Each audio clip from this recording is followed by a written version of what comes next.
తిరుమల శ్రీవారి దర్శనం కోసం భక్తులు పోటెత్తారు. స్వామి దర్శనం కోసం 20 కంపార్ట్మెంట్లలో భక్తులు వేచి ఉన్నారు. నూతన సంవత్సరం కావడంతో అధిక సంఖ్యలో భక్తులు తిరుమలేశం దర్శనానికి తరలివస్తున్నారు. సర్వదర్శనానికి 6 గంటలు, కాలినడక భక్తులకు 4 గంటలు పడుతోంది. ఉదయం 5 గంటల నుంచే సర్వదర్శనం ప్రారంభమైంది.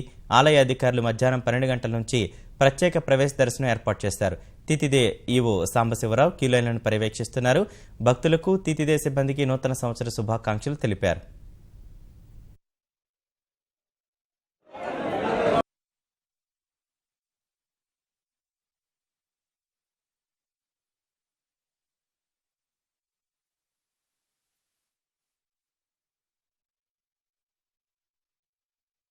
సంవత్సరంలో కూడా